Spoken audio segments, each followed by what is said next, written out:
Всякая музыка идет от сердца и должна дойти до сердца. Это сказал Герхард Гауптман, немецкий драматург. Это программа «Якутия Лайф». Меня зовут Ирина Ефимова. И сегодня у нас в гостях просто Саина. Здравствуй, Катя. Здравствуй, Ира. Считается, что имя влияет на человека. И ты была одна из первых, которая взяла себе псевдоним и сделала его своим именем. Что поменялось тогда? Абсолютно все. Я, во-первых, стеснялась быть Катей на сцене. Савинова Катя, это Екатерина Аркадьевна, как-то все очень было официально, но Катя мне не нравилась. Больше нравилась Катюша, а Саина — это, оказывается, начало фамилии Са, Екатерина Ина. Я просто взяла буковки, значит, убрала лишние, и получилось Саина. А о том, что это лето, ты не думала? На самом деле, вначале я хотела назвать по-якутски, да, и краткое 2 буквы но заранее я думала о тех, кому будет сложно читать, писать это на английском, на русском, и так представила, как они будут мучиться, писать, как там, сколько букв, да. И я решила, я лучше буду Саиной. Тогда в этом какой-то особый смысл, именно твой? Во-первых, я очень стеснительный, закомплексованный всегда ребенок была, и мне не нравилось быть на виду, мне не хотелось, чтобы о мне кто-то что-то говорил, то есть я была очень таким серым мышонком, как я себя называла, или даже гадким утенком. Вот. А когда пришла пора стать певицей, то Саина для меня стала как маска, наверное, да?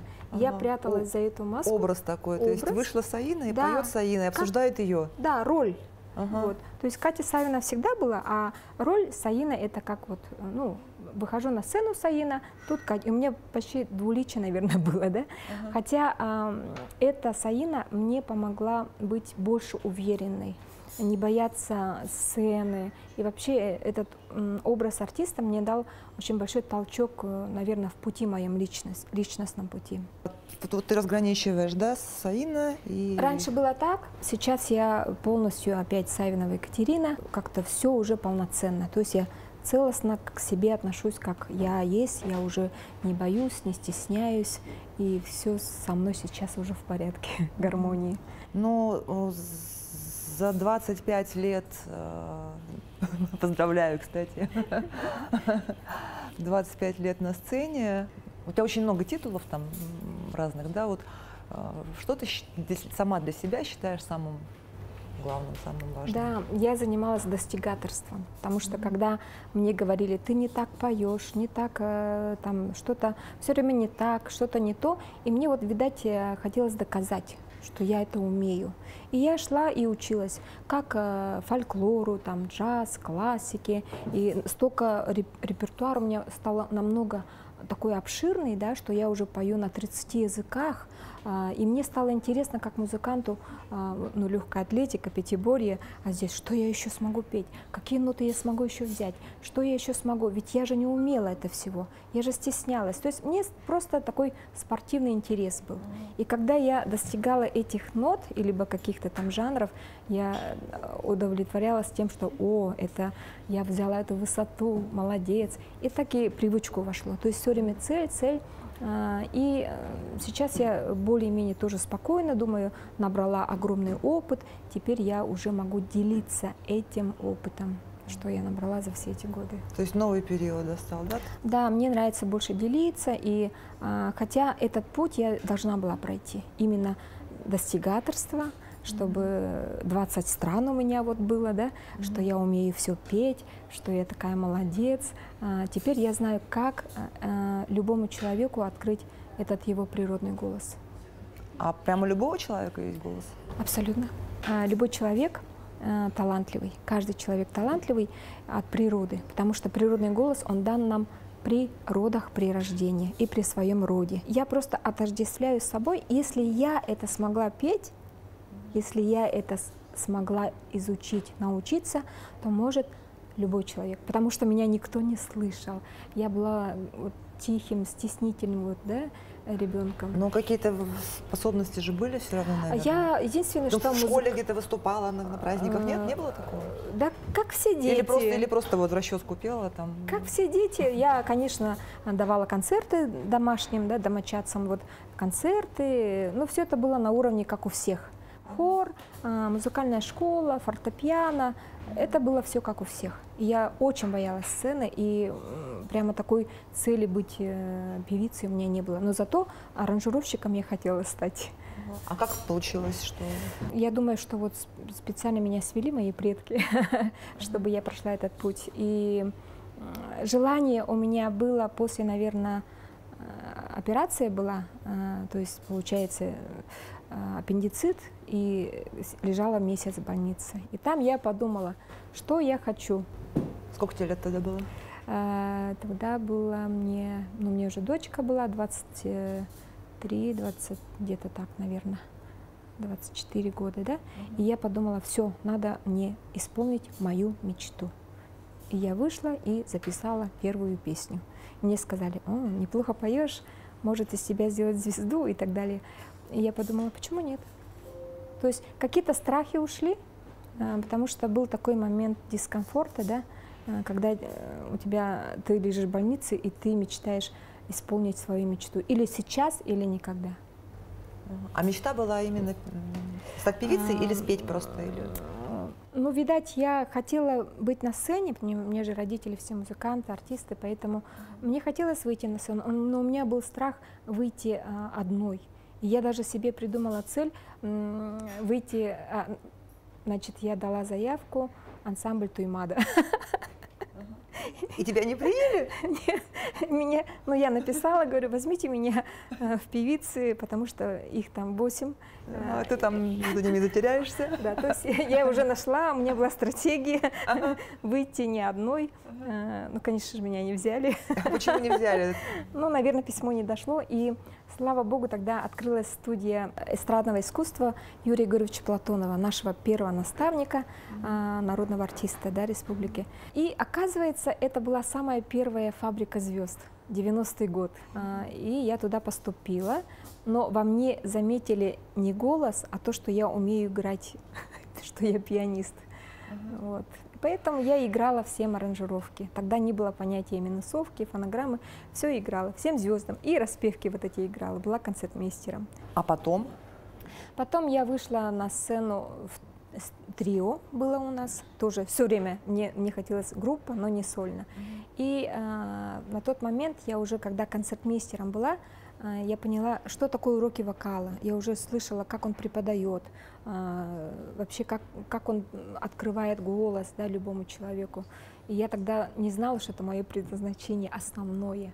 Но сцена, она меня вывела сразу буквально вот Якутск 97, и все, и пошло-поехало. Появилась песня, и я говорю, что песня вообще-то человека открывает. Это была песня «Здравствуй, Якутск»? Да, именно песня нашла меня. То есть я сейчас какие-то открытия делаю, что песня находит человека и дает тебе эту энергию. То есть она тебе помогает стать этой личностью. Если бы не эта песня, может быть, Саины и не было. А ты с ней вышла в первый раз? На большую сцену, да. Вообще на сцену. Это был клуб Гагарина, 97-й год, январь. И я вышла с этой песней уже, и все. И стала лауреатом первой степени. Потом уже в апреле я вышла на сцену театра оперы и балета, потом на площадь Ленина, летом уже стадион. То есть Саина начинала петь именно на больших таких сценах. Я даже не знала. Сразу ты вышла на большую сцену? Ага.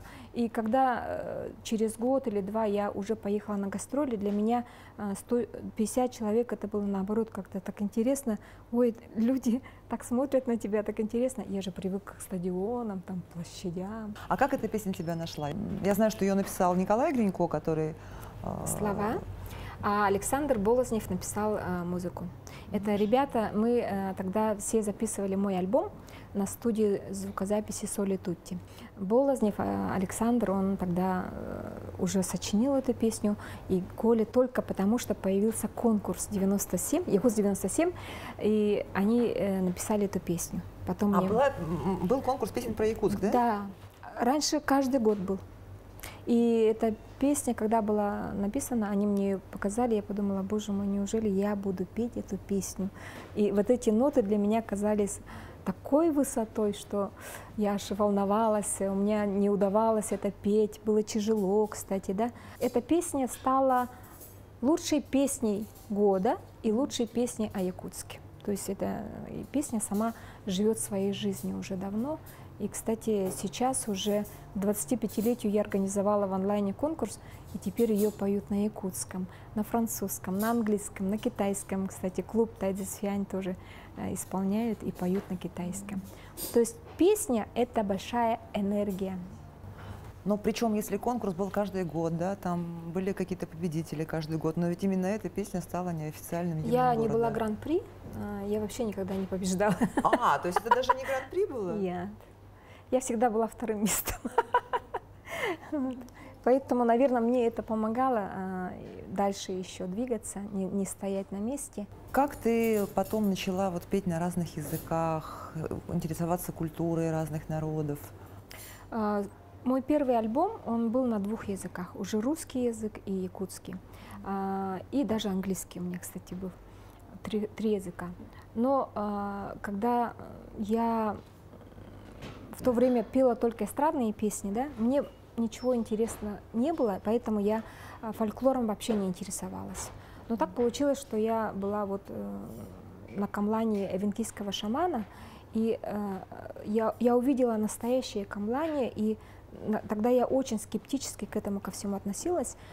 После этого мне стали вот, то есть говорят, синхронизируются вот события и встречи, да, то есть ситуации в жизни, и я стала встречать эвенов, эвенков, как будто вот предки брали и давали тебе вот этих людей на твоем пути. А у тебя есть кровь, да?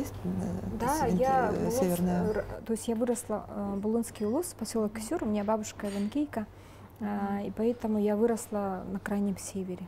Там, где река Лена впадает в море Лаптевых, где северное сияние, это ежедневно мы играли под северным сиянием, олени.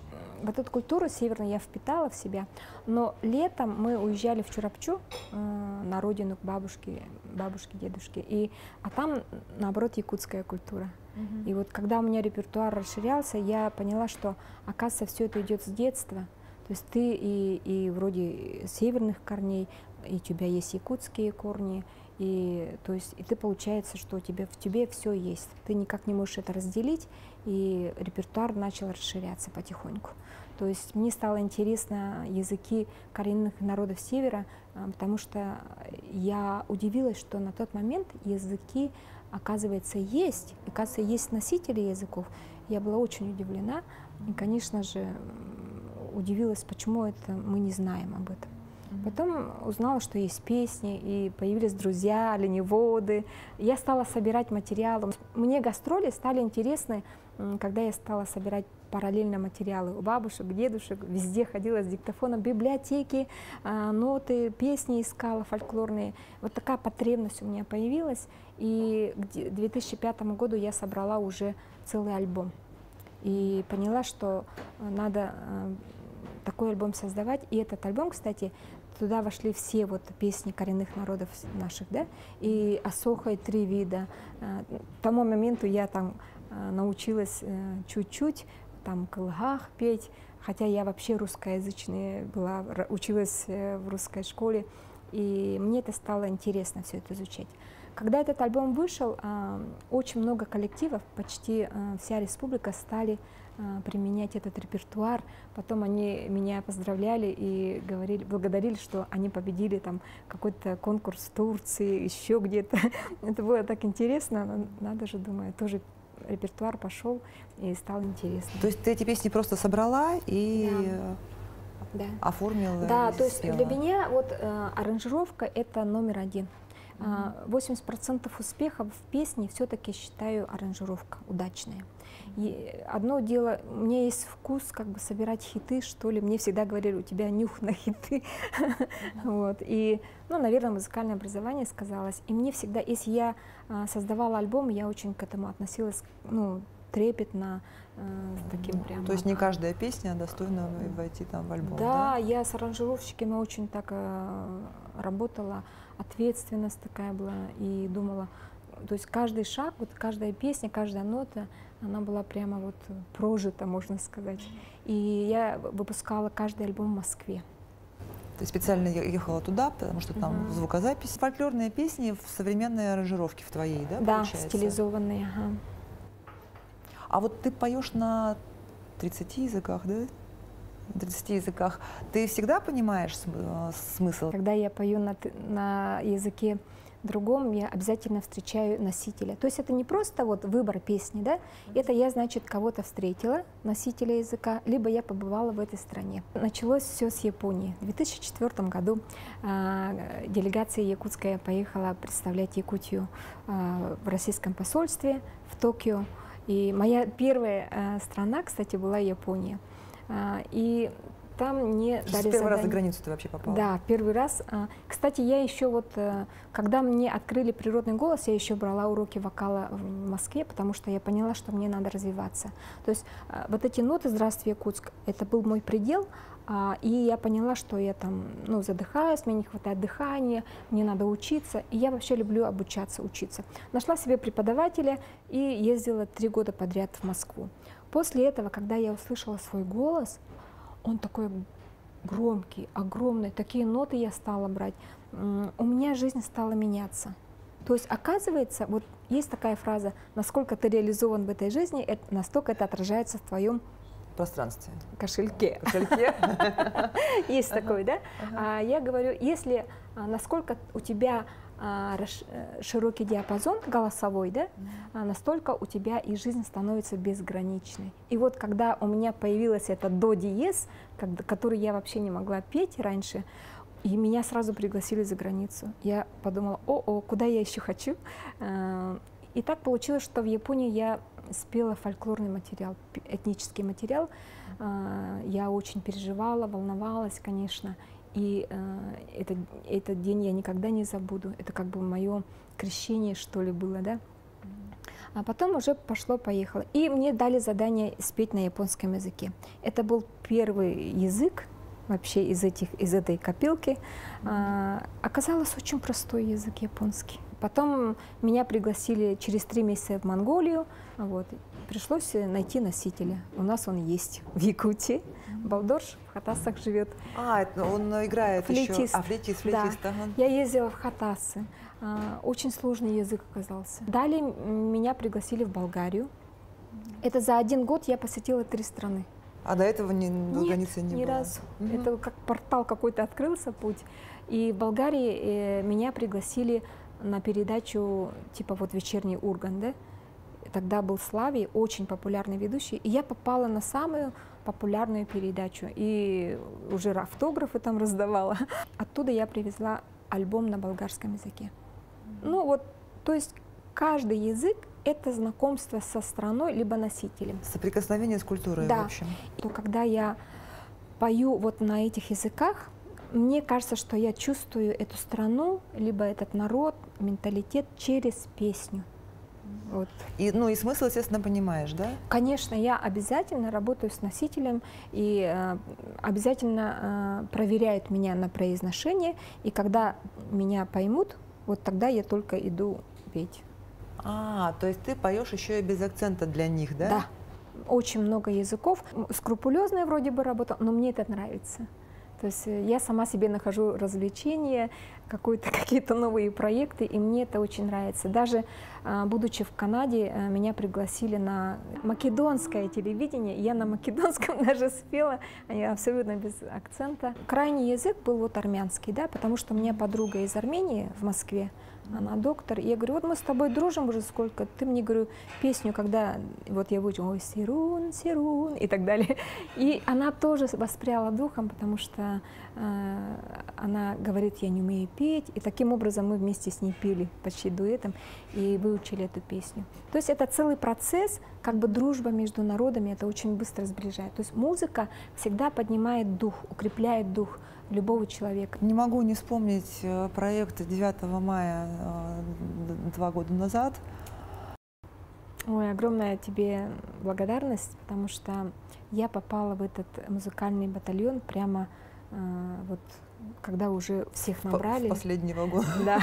И ты мне позвонила тогда, не хочешь спеть песню «10-й батальон» на якутском? И здесь вот я волнуюсь сейчас, потому что это такой трогательный проект, действительно, да. И у меня всегда есть диалог. Мой ум говорит нет, а душа говорит да, соглашайся. И душа говорит давай, давай, это же круто спеть на якутском языке такую песню. А ум говорит, откуда ты найдешь переводчика, когда ты не успеешь. То есть всегда вот такие диалоги у меня бывают. И моя рука говорит, да, все хорошо, я соглашаюсь. И потом нашла переводчика. Слава богу, Комиссарова Валентина согласилась. Она мне отправляла стихи. И уже целый альбом мы записали во время пандемии. Это просто душа пела. Я, знаешь, как бы... Раньше, может быть, я пела для каких-то мероприятий, для каких-то альбомов, да? То есть была стратегия для какой-то страны. Там. А эти песни — это просто душа пела. Это без никакой-либо цели, просто чтобы петь и звучать. И они, как будто это не я пела. Вот мы записали, значит, вот нам нужна одна победа, журавли, День Победы, и вот пошло-поехало. И когда Леонид Бурлаков, вот продюсер Земфиры, да, он послушал, говорит, тебе надо петь, и чтобы твой голос во всем мире звучал. Я говорю, благодарю, ну, если это нужно будет, это будет так. И слава богу, вот этот клип, когда мы записали, приняли участие 10 стран, на 17 языках, что ли, мы спели, да, и якутский язык 2 строчки прозвучало. И этот клип, к сожалению, на ютубе его мы убрали, потому что там какие-то авторские права появились, Булата Куджавы, в общем, какой-то запрет поставили, и на ютубе его нет. 9 мая мы не смогли презентовать, но зато на Фейсбуке он вообще, по-моему, миллиарды уже просмотров. И продюсер тогда сказал, Леонид Бурлаков, Якутия должна быть обязательно в этом клипе. И вот слава богу, что все так получилось. Самое интересное, что случилось за время пандемии, Николай Курилов, старейшина юкагирского народа, попросил меня спеть его песню мечты «Ave Мария» на юкагирском языке. И это был такой творческий процесс. Мы по WhatsApp все это работали, сидели дома. Он проверял мое произношение. Я очень тоже с трепетом относилась к этому процессу. И ко Дню коренных народов мира, 9 августа, мы презентовали песню на юкагирском языке. Так вот, оказывается, юкагиров-то совсем мало в мире. Ну где-то вот около 400, наверное, да, всего. Да. Но когда я спросила, а сколько говорят, он очень так важно сказал, вы знаете, говорят и думают на этом языке 8 человек. То есть говорят, ладно, но думают на этом языке 8. Меня, конечно, это очень растрогало. Вот. И эту молитву я отправила всем своим друзьям, разные города России и за границу. Они все плакали и благодарили. А почему именно?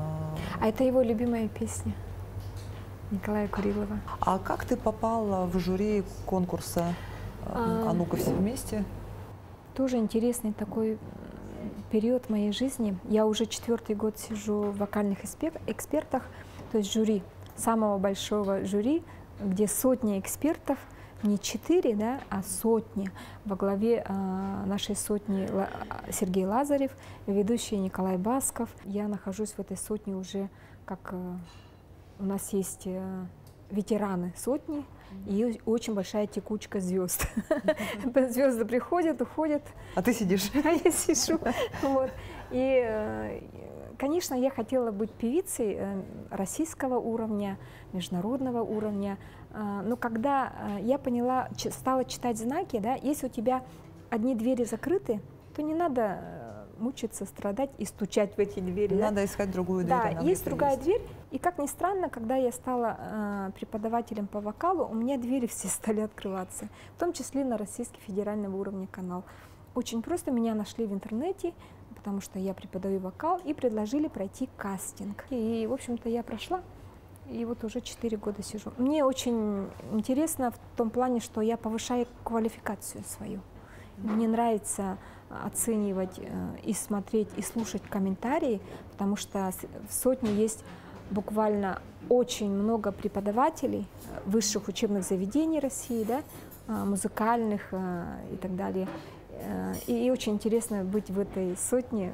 Это целый мир отдельный, звездный, так скажем. И я всегда мечтала, чтобы из Якутии кто-то принимал участие. И вот есть такая новость, но вы сами увидите. Что-то будет? Что-то будет. Смотри, звезды, уровень, эксперт. В то же время, ну, понятно, что здесь, в Якутске, в основном исполнитель зарабатывает корпоративами. Ну и вообще в России, так скажем, да. Это вот прям прямой показатель уровня востребованности там, артиста, да, это вот корпоративы, свадьбы, юбилеи. Этот период у меня был раньше активный. То есть мы действительно только зарабатывали на корпоративах. Пришло время, когда я стала больше уезжать за пределы республики. 7 лет подряд ездила в Канаду и жила по 2-3 месяца. Многие думали, что я переехала. Но мне этот период нужен был для становления как этнической певицы. А что ты там делала, кстати, расскажи подробнее. Я приезжала в Канаду, снимала комнату, и что я делала? Записывала альбомы, отдыхала. То есть мне надо было ездить, и английский язык мне нужен был. То есть я присматривалась, где я буду жить. Вообще-то, если честно, я хотела переехать. У меня была такая цель. Потом я уже, так скажем, этот период прошел, и появилась Америка. Я поняла, что где есть английский язык, мне комфортно. Может, я в прошлой жизни была где-то. Вот, поэтому, но Канада, я очень много регионов, где я была в Канаде, и ездила в Виннипег, Монреаль, там, Икалуит, Эдмонтон. И мне очень, там, у меня поклонники есть там, и друзья, продюсеры, музыканты.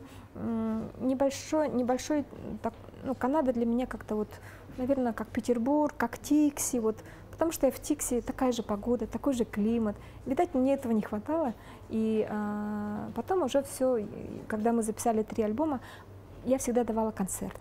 И у меня тоже наставник есть, продюсер Джордж Коллер, лучший контрабас, лучший бас Канады. Я там пела только фольклор, только этно. То есть ты там как этническая певица? И меня все время приглашали первые нации Канады. Я являюсь номинантом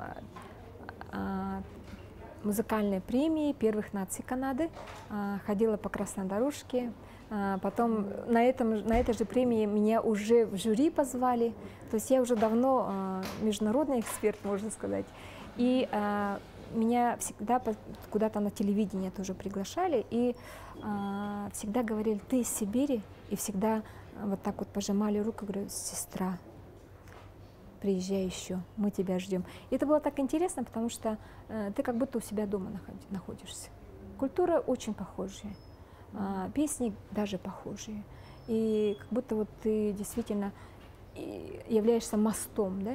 И когда мы стали номинантами первой этой музыкальной премии нации, меня вот очень благодарили, потому что говорят: у нас вот белые и первые нации, у нас есть разрыв, а ты становишься как мост. Вот. Дальше мы хотели уже подаваться на Грэмми и другие премии, но я все время возвращалась в Якутию обратно.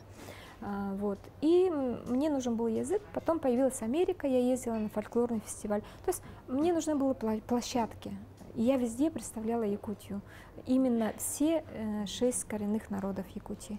Мне это было нужно как воздух, наверное. Потому что в Якутии на корпоративах я это не могла исполнить. Поэтому я ездила за границу больше. Чтобы там слушали этнические песни. И я очень часто пела в ООН, меня приглашали в Нью-Йорк. И так получилось, что я в 2017 году единственный человек из России, кто открывал форум 17-й сессии коренных народов мира. Генеральной ассамблеи ООН. В том самом зале, который я с детства видели по телевизору, вот наушники, да. И у меня прямо коленки дрожали. У меня дух захватывало, и я говорила организаторам, а меня попросили МИД России, меня предупредили, потому что я думала, меньше зал, оказывается, это тот самый зал, и меня потом якутская делегация поздравляли и говорили: ты наш чемпион, молодец, Саина. Вот интересно. Потом в Нью-Йорк меня приглашали ученые, и я входила в программу грантовую. То есть мне везло, вот все время приглашали, оплачивали проезд. И я пела даже в Нью-Йорке в этом музее естественной истории. У меня был сольный концерт там.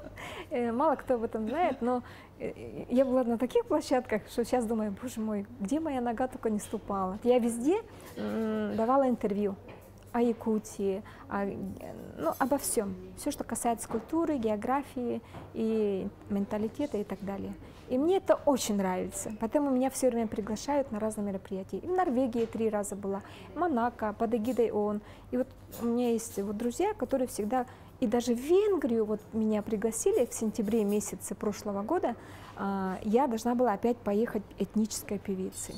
Должна была дать свой мастер-класс. И я приезжаю в Москву, и красная зона закрывается в Венгрии. Вот такая я безграничная, что ли. Мне вообще без разницы, где преподавать, где жить вообще-то, да. И потому что мне нравится вот такой вот весь земной шар. Но ты при этом себя чувствуешь послом Якутии, да? Ну, я чувствую какую-то миссию. Раз я так вот кочую, значит, какая-то миссия в этом есть. Я уже перестала сопротивляться. Может быть, я хотела быть на одном месте сидеть. И даже хотела вернуться в Якутию, чтобы гастролировать по всей республике. Но все время как-то закрываются пути уже. Потому что какие-то другие пути открываются, портал. И я просто беру и еду, где открывается. Где меня ждут, я туда еду. А вот есть такое выражение, что нет пророка в своем отечестве, да? Ну, то есть вот ты, там, тебя приглашают в ООН петь, там, туда-сюда, а тут Да, ты ходишь так себе. Да, кстати, когда здесь, я забываю, кто я. Забываю все свои вот эти регалии, успехи, и просто как обычный человек живу. А когда уезжаю, мне начинает напоминать, что, оказывается, я представитель, что я носитель, что я делюсь знаниями ценными. Кстати, за границей, вот мне что нравится, когда я пою вот этнические песни, играю на хамусе. То есть я этому всему научилась, брала мастер-классы. И когда я научилась там всему, что наши артисты выступают, у нас, кстати, очень мало международного уровня артистов и вообще деятелей, да, и нас очень мало. Вот. Если бы действительно поддерживали, было бы очень здорово, мы были бы примером. И дальше бы ездили, да, пока мы зациклены на другом немножко. Когда я пела за границей, мне всегда говорили: ваши песни такие красивые, такие чистые, такие светлые, и как будто вот они идут из ядра земли, и они способны очищать всю нашу землю. И когда так говорят, думаю: о, как красиво сказано, какая-то вот миссия. И хочется, конечно, чтобы кто-то уже Грэмми взял, хочется, чтобы на международном мировом уровне мы прозвучали. Не только вот инструмент хамус, но и наши песни прозвучали. Я была достаточно много за границей на конференциях, те же самые темы во Франции, да, меньшинство и глобализация, например. И вот там тоже те же темы поднимаются, как поднять престиж коренных малочисленных народов там, на мировом уровне и так далее. Да, в последнее время причем появляются какие-то такие проекты. Вот прошлым летом я брала интервью у Риты Поповой, вот Кандыкан проект. Кстати, да. Тоже ведь это такая история коренных народов, которая вот сама пришла. Я с Ритой уже подружилась, и колыбельная, кстати, которую я исполняю, она будет саундтреком к этому мультфильму. Мне тоже очень приятно принимать участие в этом проекте. И мне показалось, что она является продюсером КМНС. А у тебя, кстати, был продюсер? Есть продюсер? Или ты сама себе продюсер? Я сама себе продюсер. И единственное, что вот в Канаде у меня вот продюсер Джош Коллер. Как только я приезжаю, он организует мои концерты обязательно. Но в связи с пандемией вся эта деятельность остановилась. Как вообще пандемия на тебя повлияла? Как ты ее пережила? Чем ты занималась? Ну, пандемия сначала меня, конечно, врасплох. Я должна была жить в Москве уже. Я преподавала в Москве, потому что постоянно на съемках, и решила там работать. И преподавала. И когда я вернулась в Якутию, на 1,5 недели я здесь застряла на 2 года. Вот. И чем занималась? Ну, я открыла свою онлайн-школу. И онлайн-школа у меня есть, огромный опыт и желание масштабироваться. Ищу команду, чтобы... И я очень конкурентоспособна, потому что в моей онлайн-школе есть такие техники из традиционных наших знаний. То есть я уже была на мастер-классе учителя Бейонсе, я сама давала мастер-класс в Академии Игоря Крутого. То есть, и я поняла, что я, можно сказать, мастер своего дела и конкурентоспособна, потому что все преподаватели, они дают западные технологии, распевки, там, все время, как весь мир учит. А я придумала методику, чтобы на наших техниках обучались. Хонгсо, тангалай, калыгах, горлохрипение, чайки. Это все тоже техники являются. Это целое искусство. И занялась онлайн своей школой. И это международный потенциал ведь, да, получается? Да, у меня всегда вот очень широко амбиции большие. Тем более здесь с английским у тебя все хорошо после Канады. Да, мне просто нужна команда, да, чтобы я не все, маркетинг, я стала обучаться. Во время пандемии я уже обучилась маркетолог, таргетолог, вся вот эта тема мне стала очень интересна, и я постоянно училась, обучалась, читала. И, кстати, я стала больше практиковать йогу, цигун, жесткий цигун и дыхательные практики. То есть и вот эти темы очищения, питания, в общем, вся тема оздоровления и долголетия мне сейчас №1. И путем вот этих вот практик теперь у меня есть какие-то знания, опыт, что человек может жить без лекарств, без операций, и заранее с детства надо это внедрять. Даже простые вот эти дыхательные практики, сейчас я везде даю мастер-классы. Вот недавно я была в наркологическом диспансере, где зависимые пациенты, и я дала без оплаты мастер-класс. И то есть какая-то вот такая миссия. Хочу набрать опыта, чтобы помогать людям именно с помощью этих практик. Это вокальная йога? Да. Активно преподаю, даю мастер-классы.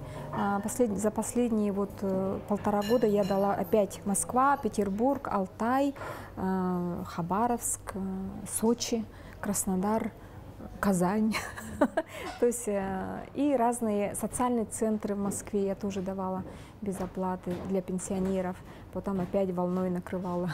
То есть набиралась опыта. И плюс онлайн у меня сейчас тоже есть ученики с разных городов России. Во время пандемии у меня было даже 60 человек из других стран. Франция, Америка, Канада, Ирландия. И я поняла, что, оказывается, это можно так. Просто грамотно все надо упаковать. На всякий случай лучше быть готовым. Да? Вокальная йога – это есть такое направление, или ты это сама придумала, открыла? Есть такое направление, и кто во что гораст. Но здесь совокупность дыхательных практик и звуковой терапии. То есть через дыхание и звук мы себя исцеляем, оздоравливаем, потому что это есть вибрации, это есть дыхательные практики, это есть баланс, pH-баланс. То есть я даю вот эти техники, которые сама получила, применила, особенно во время пандемии. И есть результаты хорошие и по здоровью, и так как все болезни у нас так скажем, зашлакованного нашего организма, да, а это психосоматика дает, это стрессы, депрессии и нереализованность. И последний вопрос. Перед началом интервью, когда мы разговаривали, ты проговорила, что у тебя есть какой-то проект новый. Я придумала проект духовный, культурный, образовательный, туристический центр коренных народов Севера. Вот. И надеюсь, что он у нас реализуется. Там именно путем вот традиционных знаний и цель оздоровить нацию. И, конечно же, иметь возможность, чтобы жители города Якутска, гости, именно познакомились с носителями традиционных знаний и получали возможность и мастер-классы пройти, и встречать гостей. То есть как будто вот небольшое стойбище, да, наверное, с юртами, с чумами. И там же мы будем учить вокалотерапия, хороводотерапия, арт-терапия, рукоделие. Это все игротерапия. Вот все наши предки, они это все делалось для того, чтобы человек был именно три единства, гармония. Да? Это тело, душа, дух. И если у нас, как говорится, настроение есть, настрое — это тело, душа, дух. Тогда у нас все будет в порядке, и гармония будет, и здоровье будет, и человек может сам себя гармонизировать и не падать духом. То есть вот это главная задача и вокальной йоги, и этого центра. Спасибо огромное за интервью, было очень приятно пообщаться, и было очень интересно. Это была программа «Якутия Лайф». Меня зовут Ирина Ефимова. Смотрите нас по будням в 19:15. Расскажем, чем живет Якутия.